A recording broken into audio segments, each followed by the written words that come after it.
चंपई सोरेन ने हेमंत सोरेन पार्ट 2 पर विपक्ष के हमले का जवाब दिया। चंपई सोरेन विपक्ष के आरोपों पर भड़क गए।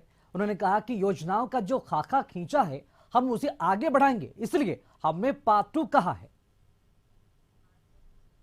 जो आजाद होने के बाद इतना दिन के बाद भी जिस ग्रामीण क्षेत्र का स्थिति है, यहाँ का आदिवासी, यहाँ का मूलवासी, यहाँ का दलित, यहाँ का पिछड़ी का, जो इस खनिज संपदा भरा हुआ प्रदेश में रहते हुए भी, इस जाति का भूमि पुत्र होते हुए भी, जो उसने योजना ने तैयार किया है उसको आधार मान के हमने स्वीकार किया कि हम पार्ट 2 है और रहेंगे आगे भी। उसका ये जो योजना को तैयार कर रखा है उसको लेके आगे बढ़ाएंगे।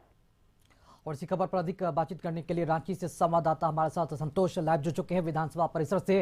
संतोष, सदन में लगातार जो बहस है वो आज देखी गई और कई ऐसे मौके देखे गए जहां सत्ता पक्ष और विपक्षी पार्टी एक दूसरे से भिड़ते नजर आए। किन ज्वलंत मुद्दों को लेकर आज सदन में जो हंगामा है, जो बहस है, वो आज देखी गई?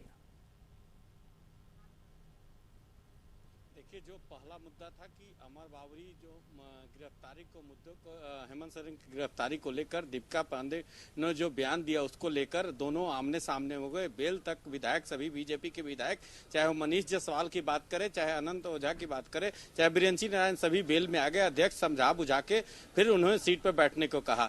कई मुद्दे को लेकर दोनों आमने सामने हो गए। वही हेमंत सरकार पार्ट 2 को लेकर भी दोनों में, लेकिन मुख्यमंत्री ने उन्होंने खारिज किया, चंपई सोरेन ने खारिज किया, कहा कि जो हेमंत सरकार में जो काम अधूरा बच गया है उसका खाका हम तैयार किए हैं और उसको काम पूरा करने के लिए हम प्रयास कर रहे हैं। जी राकेश। जी संतोष, अगर बात करें कांग्रेस नेता दीपिका की, तो लगातार जो अमर बावरी है उनकी मांगों को, उनकी बात को जो है बयान को स्पंज करने की मांग भी करते नजर आए।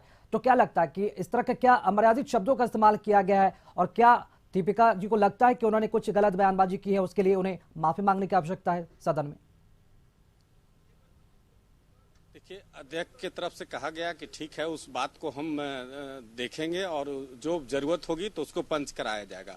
लेकिन ऐसी जो बात है जो हम अब कैमरे के सामने नहीं कह सकते हैं कि दलित और आदिवासी को लेकर लगातार झारखंड नहीं पूरे देश में राजनीतिक होती है, तो उसी को लेकर अमर बावरी और कांग्रेस विधायक दीपिका पांडे आमने सामने हो गए।